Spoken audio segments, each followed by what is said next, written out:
Bonjour Bonjour à à tous. tous. Bienvenue à ce deuxième webinaire de la semaine MS Santé. Donc aujourd'hui, focus Ségur et financement des opérateurs MS Santé. Donc comme d'habitude, le webinaire est enregistré. On vous publiera le replay et le support de présentation.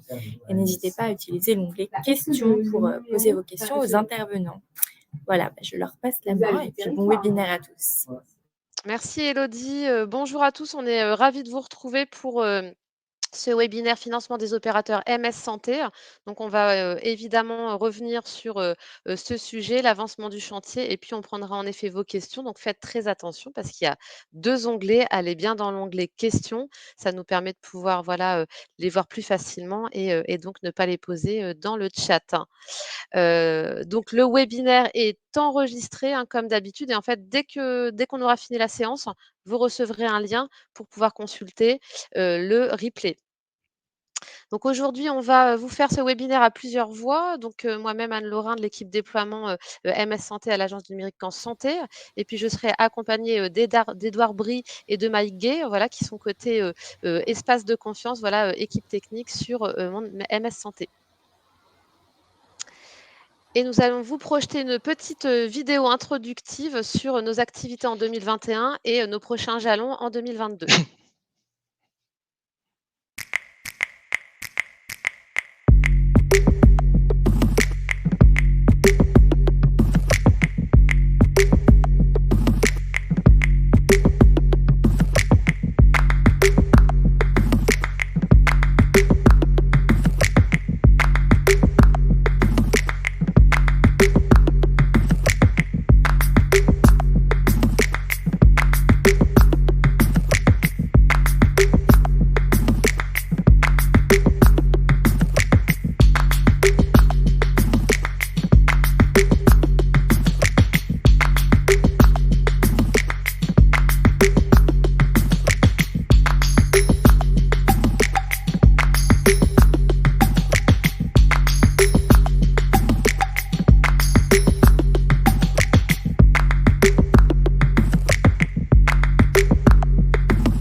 Bien, donc pour ceux qui nous ont rejoints, on va démarrer plus concrètement donc ce webinaire dédié au financement des opérateurs MS Santé en vous rappelant les objectifs, hein, et le périmètre du financement Ségur des opérateurs MS Santé. On va revenir bien sûr sur les exigences techniques, vous présenter le modèle de financement choisi et le processus de référencement, les ressources à votre disposition et puis répondre à vos questions. Donc n'hésitez pas à les poser dans l'onglet questions. Donc pour revenir sur les objectifs, hein, du financement opérateur MS Santé, l'objectif évidemment principal, hein, c'est d'améliorer l'échange des données de santé essentielles au parcours de soins du patient et d'optimiser le parcours digital du professionnel de santé. Donc on a vraiment ce double objectif à la fois côté professionnel et côté usager et on pense bien sûr en cible aussi aux usages qu'on pourra avoir entre MS Santé et la messagerie citoyenne de Mon Espace Santé. Donc les objectifs, ça va être de faciliter l'intégration des messageries dans les outils métiers. Donc là, c'est vraiment pleinement de pouvoir profiter de MS Santé, intégrer à son DPI, à son LGC, via la nouvelle API LPSD UI. Et on insiste bien là-dessus, puisqu'évidemment, on veut à la fois couvrir les solutions logicielles du champ sanitaire, mais aussi du médico-social et du social. permettre la remontée d'indicateurs sur l'INS et la structuration des données. Donc là aussi, ça va venir enrichir les indicateurs déjà disponibles dans le rapport MS Santé. Et puis d'adapter les modalités de régulation de l'espace de confiance, donc par des audits et des mesures éventuellement coercitives et des sanctions en cas de non-conformité. Les travaux, ils ont bien sûr été menés par la Task Force Opérateur MS Santé qui a compté 13 opérateurs MS Santé et 15 éditeurs de logiciels. Donc c'est vraiment une démarche co-construite, concertée avec l'ensemble de l'écosystème afin qu'on soit dans les meilleures dispositions et qu'on réponde vraiment au cas d'usage du terrain. Qu'est-ce que le Ségur du numérique, donc en santé, pour les opérateurs, apportera pour les acteurs de l'écosystème? Eh bien, pour les opérateurs, c'est déjà, l'adoption de cette API standard, sur laquelle on va revenir. Donc cette API, standard de l'espace de confiance, dite API LPS-DUI, donc qui est décrite dans le référentiel, notre référentiel, opérateur, qui, a été mis à jour, il y a quelque temps. Et puis, la remontée d'indicateurs pour permettre d'observer avec précision le flux des échanges, donc on l'a dit, avec la traçabilité, de l'INS et la structuration, des documents, échangés. Côté éditeur de logiciels, c'est la simplification, de l'interfaçage logiciel, service de messagerie sécurisée et la standardisation également de l'interface côté éditeur dans la vague 2 du Ségur. Donc là aussi, on pourra revenir sur ces travaux, hein. Pour les structures et les professionnels de santé du médico-social et du social, et bien évidemment, on a pour objectif la simplification de l'usage de leur messagerie sécurisée de santé directement via leur logiciel métier. Donc là, on est vraiment dans l'intégration et c'est ça qui va faire décoller les usages et bien sûr aucun surcoût pour ces utilisateurs finaux. Si on revient sur le périmètre du financement des opérateurs MS Santé, donc afin de financer la mise à niveau du service des messageries des opérateurs MS Santé, on a différents chantiers qui ont été identifiés dans le modèle de financement Ségur. C'est d'abord donc la mise en œuvre des exigences du référentiel, d'exigences minimum MS Santé, donc qui vont devoir être suivies. La maintenance corrective du périmètre couvert par les DSR, les dossiers de spécification auxquels vous allez avoir accès. Le déploiement de la version, mise à niveau, donc des services de messagerie sécurité de santé, dans le parc existant ainsi, que pour toute nouvelle offre qui, arriverait. Et puis la livraison bien sûr de la documentation à jour et l'accompagnement, proposé, aux éditeurs. Alors au niveau du calendrier, donc ce calendrier, est à prendre avec, toutes les réserves qu'impose le fait que nous sommes toujours dans l'attente, de la signature, de l'arrêté, mais on peut, donc déjà vous partager, comme je vous l'indiquais tout à l'heure, le, référentiel, opérateur, le référentiel 1.5 a été publié en avril dernier, avec également, la publication du contrat, opérateur et puis, qu'on espère donc prochainement pardon, l'ouverture du financement SONS, donc le système ouvert et non sélectif pour, le couloir MS Santé et puis vous voyez ensuite toute la déclinaison. Donc bien sûr, ce calendrier sera affiné et communiqué dès lors que nous disposerons, de l'arrêté. Et puis au niveau des définitions donc importantes à avoir, en tête, on a, vraiment, 2 types, d'opérateurs définis. L'opérateur, acheteur, donc c'est vraiment celui qui a recours à la technologie d'un autre opérateur MS Santé, en achetant les composants, techniques, comme le proxy MS Santé, d'un opérateur, développeur sous-traitant. Et puis, l'opérateur développeur qui lui va du coup développer sa propre technologie conforme bien sûr au référentiel opérateur 1.5. Donc je vais laisser la parole à Édouard pour la partie exigences techniques. Et n'hésitez pas à nous poser vos questions. Merci Anne. Effectivement, je vais prendre le relais pour préciser un peu ce que nous a déjà indiqué Anne, c'est qu'effectivement, comme vous le savez sans doute, pour les autres task force, pour les autres couloirs du Ségur, finalement, les industriels, qu'ils soient éditeurs de logiciels ou opérateurs, finalement, doivent se conformer en particulier des exigences qui sont groupées dans un document qui s'appelle le référentiel d'exigence minimale, le REM. Tout le processus effectivement de référencement est indiqué dans un document qui s'appelle le dossier de spécification de référencement. Donc ça, c'est commun avec les autres couloirs. couloir opérateur n'y déroge pas. Simplement, ce qu'on voulait vous préciser là-dessus, c'est que finalement, la particularité de ce référencement, de ce couloir opérateur, c'est que vous l'avez compris, c'est que d'un côté, il y a, comme depuis plusieurs années, depuis le début du système MS Santé, finalement, un contrat qui nous lie avec chaque opérateur. Ce contrat a évolué, le référentiel a évolué, Anne l'a dit, et donc les opérateurs doivent de toute manière, enfin, que l'opérateur effectivement postule au financement Ségur ou pas, l'opérateur doit se mettre en conformité avec l'ensemble des exigences, les nouvelles exigences du référentiel 1.5 à échéance de la fin d'année 2022.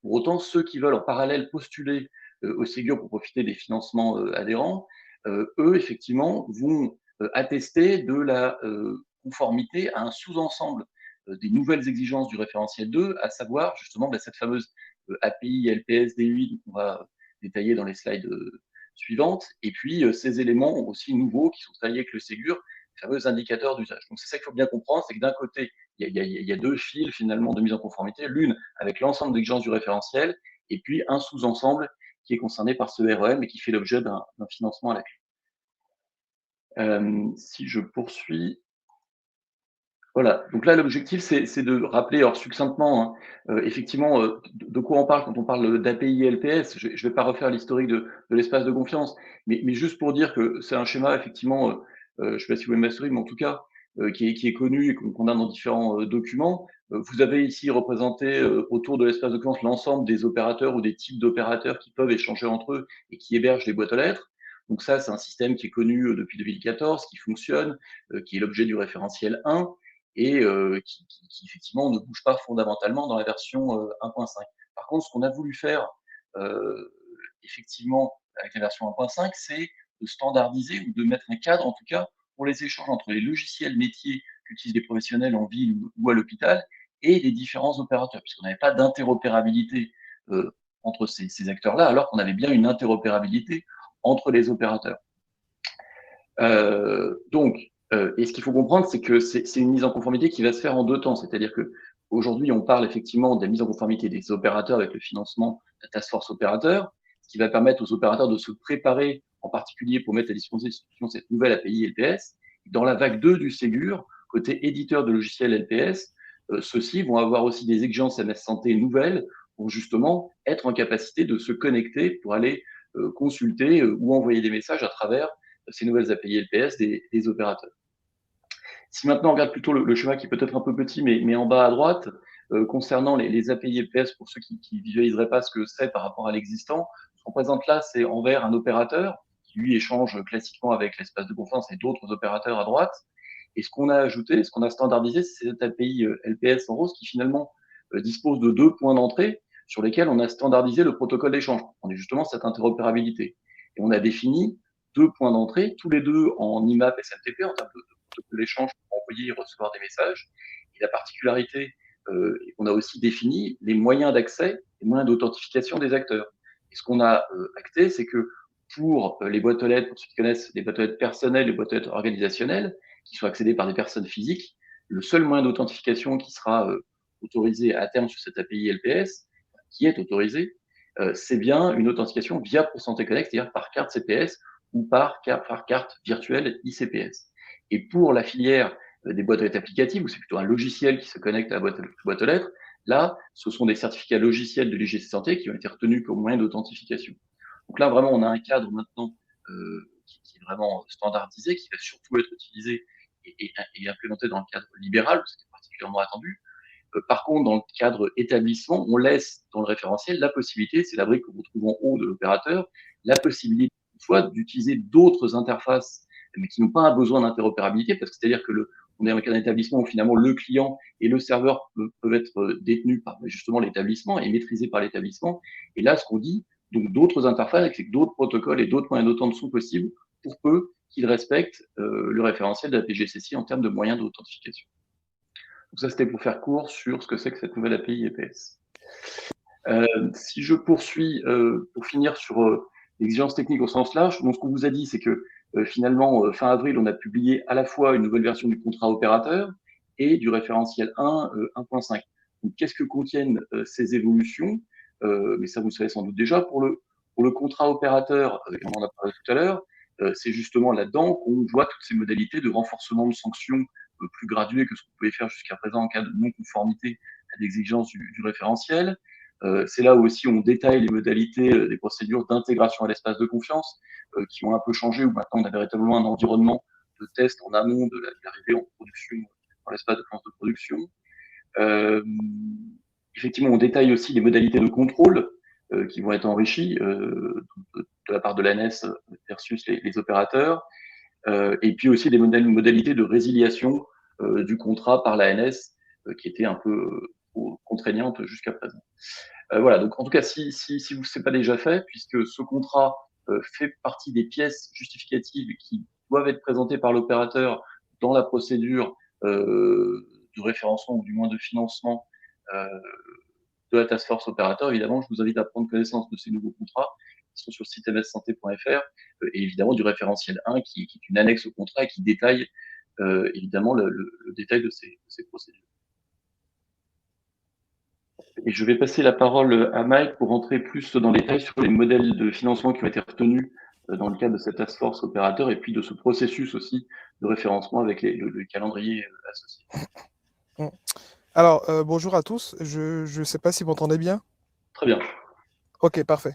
Donc, alors, je m'excuse d'avance parce que j'ai une connexion qui n'est pas très stable. Donc, au cas où j'aurais des petits soucis, ben, écoutez, Edouard, n'hésite pas à prendre la parole à ma place.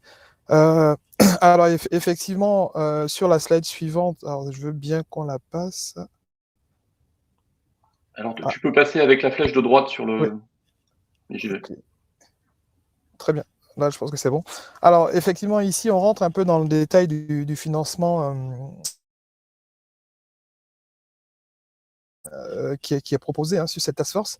Alors, j'aimerais bien qu'on commence à se concentrer déjà sur les données qui sont tout en bas du tableau pour montrer sur quoi on s'est basé pour produire ces différents échelons de financement. Donc, lors de cette task force, on a eu pas mal d'échanges bilatéraux, 14 au total. On a effectué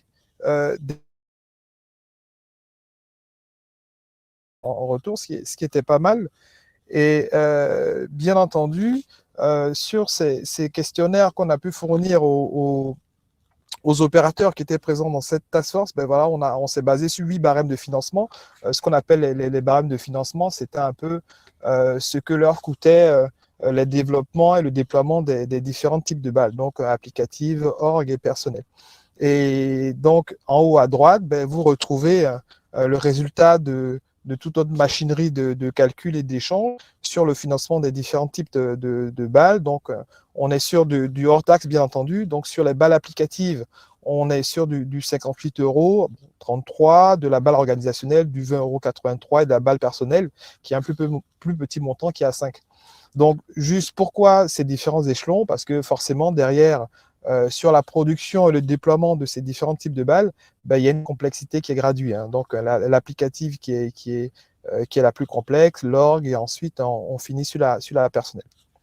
Donc, pour entrer maintenant dans le détail de ces formules de financement, ben, comme vous pouvez le voir, on est parti sur une formule AX plus B. Donc, vous avez le B, en fait, qui est une base, qui est une sorte de matelas financier pour le développement, pour amorcer un peu le développement. Et ensuite, en fonction des balles et des types de balles que présente l'opérateur, ben, le financement, il est calculé.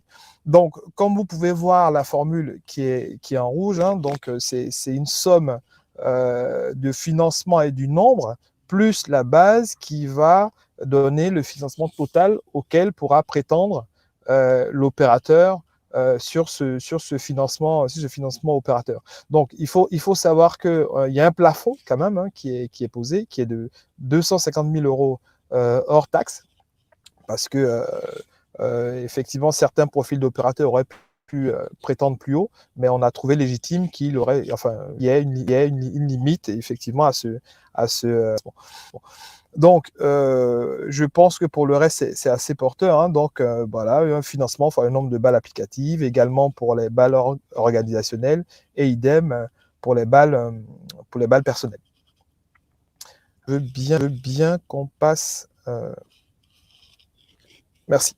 Alors, ici, on reprend déjà un peu l'explication, on précise l'explication de l'opérateur acheteur et de l'opérateur développeur parce que ça a un impact incertain dans le processus de référencement et de financement.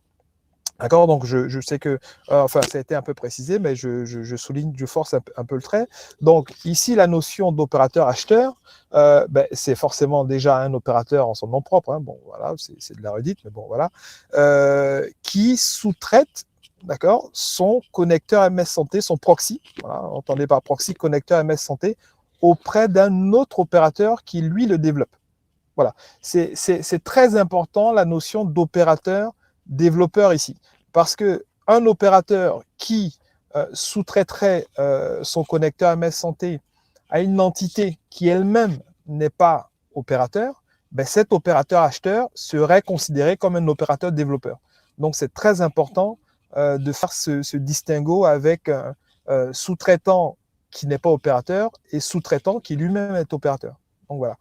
Donc, deuxième définition, opérateur-développeur, ben là on parle d'un opérateur toujours en son nom propre et qui lui-même développe sa propre technologie. Voilà, il ne sous-traite pas à un tiers, mais développe lui-même sa... Enfin, il peut sous-traiter un tiers, bien entendu, mais ce tiers, bien entendu, s'il n'est pas opérateur, ben, il sera considéré comme opérateur-développeur. Donc, ces deux notions sont assez importantes et vous le verrez après sur le parcours de référencement. Donc, pour finir, le tableau montre ici quelques exemples, hein, d'opérateurs et des financements qu'ils pourraient avoir. Donc, le premier, ici on parle d'un opérateur donc ici c'est un industriel, hein, voilà, qui a un certain nombre de balles présentes dans l'annuaire santé. Donc, 700 balles applicatives, 5000 balles organisationnelles et 40 000 balles personnelles. Ben, justement, ici, on est dans le cas de figure où il y a où ce profil d'opérateur, ce type d'opérateur touche le plafond qui est à 250 000 euros hors taxe. Ensuite, un KB, et une fois de plus, on parle opérateur développeur, d'accord, un opérateur développeur, hein, et qui, voilà, ici, on va dire que son service, c'est plutôt les libéraux. D'accord, c'est vraiment les qui présentent 5 balles applicatives, 200 balles organisationnelles, 15 000 balles personnelles et on a un certain montant en phase qui est à 80 000 et quelques. Et en dessous, ben, on parle d'établissement, hein, qui est, parce que voilà, c'est la majorité des opérateurs présents en espace de confiance, hein, c'est un établissement de santé, c'est un CHU ici, voilà, qui est un opérateur acheteur ici par contre, d'accord, qui est un opérateur acheteur, donc qui sous-traite son connecteur MS Santé. D'accord. Et ici, bah, il présente une balle applicative, 100 balles organisationnelles, 900 balles personnelles. Et ben, cet opérateur, ce CHU, pourra prétendre à 13 000 euros sur ce financement opérateur. Voilà. Alors, je veux bien qu'on passe à la slide suivante. Merci. Alors, Anne l'a précisé, hein, Anne l'a précisé tout à l'heure, voilà, vu le contexte actuel, ces jalons, ce calendrier est vraiment à prendre avec des pincettes. Et bien entendu, lorsque on aura plus d'éléments concrets et solides, en tout cas à vous partager, ben, on n'hésitera pas à revenir vers vous avec un calendrier à jour et qui pourra vous permettre de vous projeter. Cependant, le principe, en tout cas, le processus, les différentes étapes sont bonnes. Donc, je vais essayer de vous les décrire là. Comme Anne et Edouard ont pu le dire, ben, le référentiel 1 en version 1.4 ainsi que le nouveau contrat opérateur ben, ont été publiés. Hein, donc cela depuis. Donc, ce qui fait que pour entrer dans ce processus de financement, de référencement opérateur, ben, la première étape, hein, c'est de signer déjà le nouveau contrat opérateur, signer ce contrat avec l'ANS. Alors, il y a une étape 2 qui est réservée uniquement aux opérateurs développeurs. Alors justement, c'est pour ça que je disais que cette différence est structurante, hein, parce que chaque type d'opérateur ne suit pas forcément le même parcours pour toucher ces financements. La deuxième étape qui est réservée ces opérateurs développeurs, c'est une étape de référencement.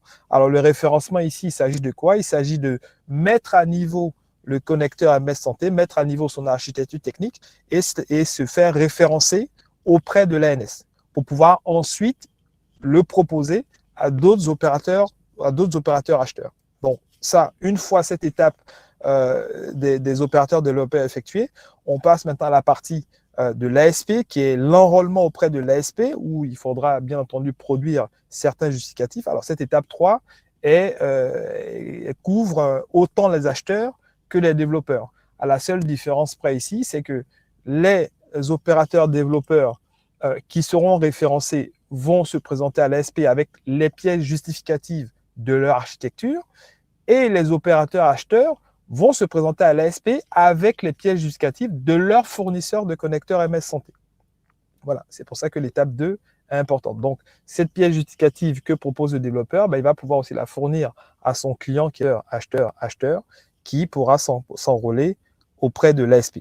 Donc, il y a cette étape 3 et l'étape 4 qui concernera plutôt la partie déploiement, parce qu'il y a l'avance qui peut être au niveau de l'étape 3. Hein. Alors, l'avance n'est pas obligatoire. Les opérateurs, développeurs comme acheteurs, bien entendu, peuvent directement passer à l'étape 4, hein, qui est arriver et demander un solde. Hein. Mais bon, on a quand même intégré une possibilité d'avance dans le financement.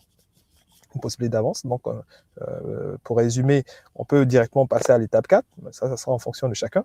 Donc, l'étape 4, c'est la partie de déploiement où on demandera certaines preuves de déploiement de cette nouvelle architecture sur les environnements de production des différents opérateurs. Donc là, on parle de opérateurs acheteurs et opérateurs développeurs. Donc ça, ce sont les 4 premières parties. Et en dessous, les étoiles arrivent à vous montrer les jalons clés. Alors, les dates ne sont plus bonnes, mais le principe reste bon. Donc, la première étoile à gauche, c'est une plateforme de test. Hein. Ça sera un environnement qui sera mis à disposition des opérateurs. Bon, là, on parle ici des opérateurs développeurs, ceux qui vont mettre à jour, mettre à niveau leur architecture technique et les connecteurs MS Santé. Donc, cet environnement va leur permettre de pousser leur développement et aussi de pouvoir référencer, produire un compte rendu de mise à niveau de leur connecteur de test. Voilà. Suite à quoi on a le guichet de référencement qui est côté NS, qui est dédié à ces opérateurs développeurs. Donc, ce guichet de référencement va pouvoir attester que les développeurs sont à niveau du REM qui a été produit par cette task force. Voilà. Troisième point, ouverture de la plateforme de financement d'ASP. Donc, une fois cette plateforme ouverte, tout opérateur pourra aller faire une demande d'avance pour supporter financièrement les développements ou les commandes. Hein. Alors, les commandes, ça sera pour, bien entendu, les opérateurs acheteurs. Et il y a une fermeture qui est le 4e point du guichet de référencement. Alors, ça, c'est une période très importante, hein, c'est-à-dire les opérateurs développeurs auront une date de début et une date de fin pour pouvoir venir référencer leurs solutions, venir prouver que leurs développements sont alignés avec ce que demande le REM de cette task force. Voilà.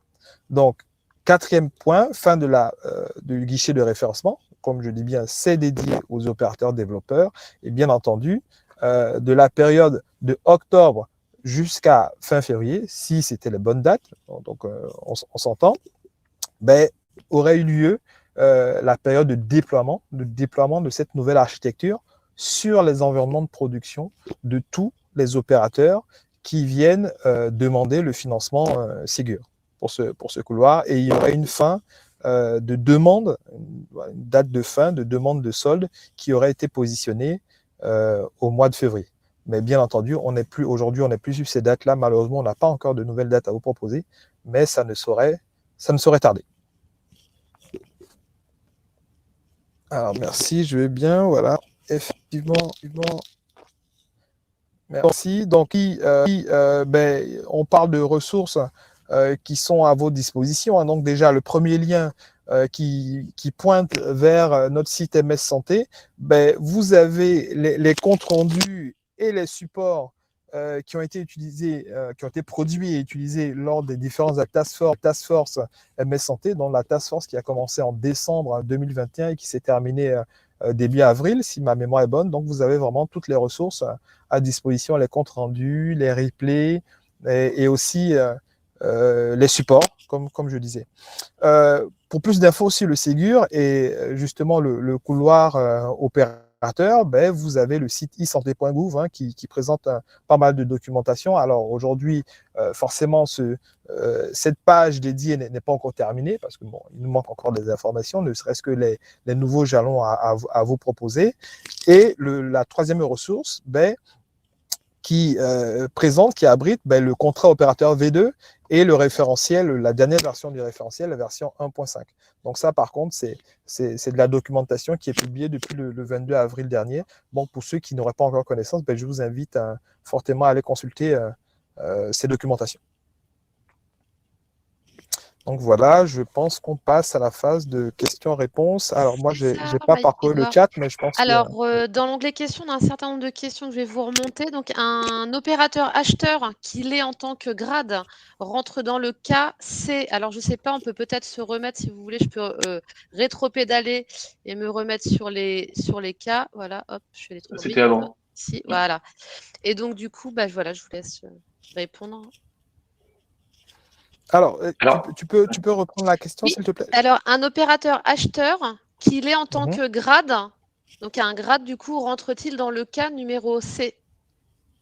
Oui, alors on est totalement dans le cas C, effectivement, puisqu'on dit bien que voilà, l'opérateur, c'est un établissement, alors c'est un exemple qu'on a donné ici, mais bien entendu, un opérateur soit un CHU ou un grade qui ne développe pas son service, les chiffres ne sont pas forcément bons pour ce grade-là, mais c'est le principe qui est bon. Donc oui, il ressemble à ce cas C là, effectivement. Alors, on a une autre question d'un grade. Donc, où se positionnent les grades qui sont opérateurs avec un éditeur partenaire?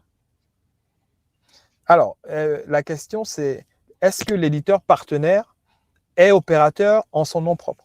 Voilà, c'est vraiment là la nuance. Si l'éditeur est opérateur en son nom propre, alors là, un opérateur acheteur. Là, le grade est un opérateur acheteur. Par contre, si l'éditeur n'est pas connu des services de l'ANS, donc ici, ce grade sera considéré comme un opérateur développeur. Et donc, ce grade devra se faire référencer, aller développer avec son aller montrer patte blanche sur les outils de test de l'ANS. Il y a une autre manière de répondre à la question, c'est que de toute manière, la plupart des grades ont déjà effectivement fait leur démarche auprès de l'ANS pour se positionner en tant qu'opérateur en titre ou pas. Et donc, un grade aujourd'hui, c'est déjà s'il a un contrat avec l'ANS ou pas. Donc, c'est pas cette démarche, effectivement, qu'on n'avait pas cette distinction entre acheteur et développeur qui est introduite par le Ségur, mais finalement, en termes contractuels, la démarche contractuelle était déjà existante. Un établissement qui est opérateur MS Santé au travers d'une solution commerciale de proxy MS Santé doit donc obtenir que la solution soit référencée auprès de qui? ANS ou éditeur? Alors, je peux commencer. Effectivement, ce sur quoi on n'a peut-être pas assez insisté, mais on peut peut-être reprendre je vais déplacer les slides. Ça se voit peut-être un peu. Oui, c'était celle-là, pardon. Ça se voit peut-être mieux ici. C'est qu'effectivement, ce qu'il faut comprendre. On ne voit pas, Edouard, je ne sais pas où. Je voulais être sur la slide de modèle de financement. Ah, alors attends, je vais. Non, je suis dessus là. Enfin, moi, je la vois. Non, vous la voyez pas? Ah, ok, on la voyait pas, non, ça y est. Ah, d'accord. Okay, pardon. En tout cas, donc, sur cette vue planning, en tout cas, ce que je voulais indiquer, c'est que finalement, il y a cette étape 2, on dit effectivement qu'il s'applique uniquement aux opérateurs développeurs, donc ils ne sont pas très nombreux. Ce qu'il faut comprendre, c'est que tous les opérateurs acheteurs qui finalement n'ont pas cette étape-là et vont faire uniquement les étapes 3 et 4 auprès de l'ASP, effectivement, pour réaliser l'étape 3, même si théoriquement on l'a mis avec un début concomitant à l'étape 2, effectivement ne pourront pas postuler auprès de l'ASP pour ni l'avance, ni encore moins le solde, effectivement, avant que leur opérateur développeur, qui sont souvent déjà en contrat, effectivement, ait fait les démarches de référencement. Donc il faut effectivement qu'il y ait un contact avec l'opérateur sous-traitant, en tout cas l'opérateur développeur qui équipe l'opérateur acheteur, et c'est cet opérateur développeur qui fournira, et c'est justement une des preuves qui va être demandée par l'ASP lors de l'enrôlement et surtout de la démarche d'enrôlement à l'ASP, qui va demander une preuve, effectivement, comme quoi l'opérateur développeur est bien référencé auprès de l'ANS au préalable. Donc effectivement, le schéma le planning peut porter à confusion. Et vous avez bien compris, il y a bien effectivement une séquence effectivement entre opérateur-acheteur. Et d'ailleurs, c'est pour ça que la fermeture du guichet de référencement, là en tout cas, intervient effectivement bien avant la fin des demandes d'avance et de solde, puisqu'on sait bien que les opérateurs acheteurs qui sont beaucoup plus nombreux doivent avoir du temps pour faire leurs démarches auprès de leurs sous-traitants et puis après le déploiement sur le terrain.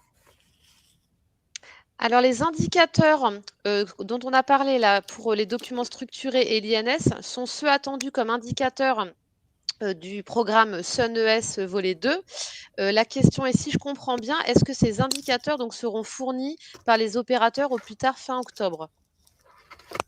Alors, en tout cas, moi, ce que je peux dire, c'est que je sais pas dire si effectivement ils sont utilisés dans le cadre du SunES volet 2. Ça, je sais pas si Anne, toi, tu sais.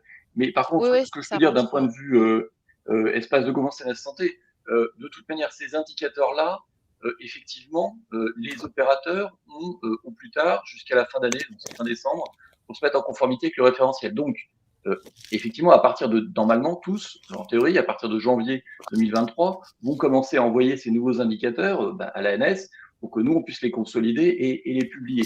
Je ne crois pas, mais il faudrait le confirmer, je ne crois pas que ce soit des indicateurs qui sont attendus pour SunES volet 2, ceci. Et pour donner une précision sur les indicateurs en question, hein, c'est quelques indicateurs qui sont nouveaux et qui permettront surtout de piloter le Ségur. Je ne crois pas qu'ils aient d'impact sur le financement des établissements, dans le sens où là, ce qu'on va tracer précisément, hein, c'est vraiment de savoir si dans les messages, il y a, enfin, plutôt dans les documents piégeant des messages, des INS qualifiés et quels sont les types de structuration de documents qui sont dans pièce jointe aussi, s'ils sont structurés.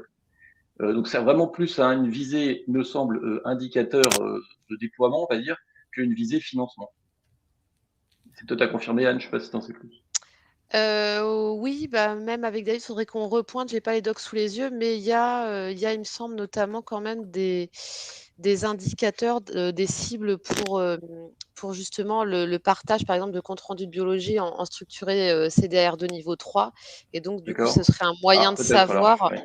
si ça a été fait, mais il faut qu'on repointe. Je pense qu'on repointera en effet au regard des informations qu'on a maintenant sur, du coup, ces indicateurs qu'on peut avoir avec, les rapports MS Santé et comparer aux indicateurs demandés sur SunES. Ouais, on va faire ce travail. Autre question, peut-on avoir la liste des opérateurs développeurs conformes déjà aux exigences du REM et du DSR? Peut-être un peu tôt. Oui, effectivement, comme vous l'avez Totalement. compris, le référencement n'est pas ouvert puisqu'il ouvrira au mieux, parce qu'on était là à la mi-juillet. Par contre, effectivement, il est bien prévu. Alors là, je ne peux pas vous donner les modalités exactes, donc quel site ça va être, sur quel site ça va être publié, mais bien entendu, c'est l'objet à chaque déclaration de conformité d'un acteur, d'un opérateur en l'occurrence. Effectivement, c'est une information publique qui pourrait être utilisée en particulier par les opérateurs acheteurs.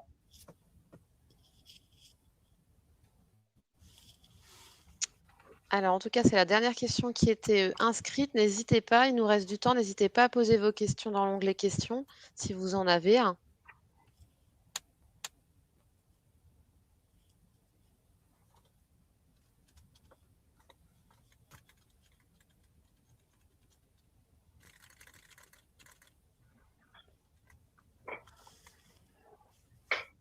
On vous laisse le temps de les poser. Évidemment, comme on l'indiquait en introduction, pour ceux qui nous auraient rejoints, vous retrouverez le replay et le support dès la fin de la séance. Ça vous sera poussé par mail.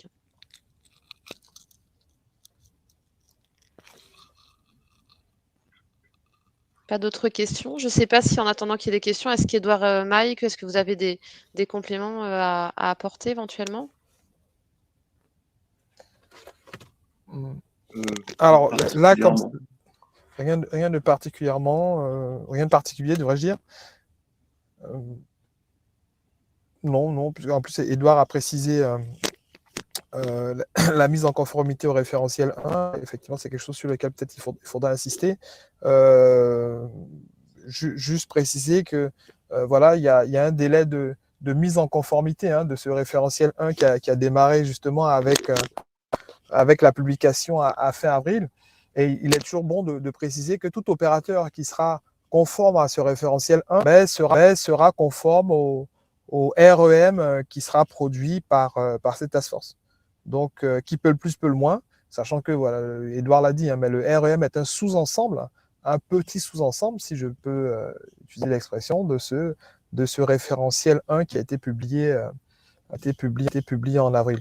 Donc, qui aurait pris devant et qui commencerait à se mettre à jour de ce référentiel 1, ben, lors de l'ouverture de ce guichet, ben, il aura pris de l'avance. Voilà, juste petite précision. Merci Mike. Je force un peu le trait. Parfait. Bah, en tout cas, là, pour l'instant, il n'y a pas d'autres questions. Merci Catherine pour la précision.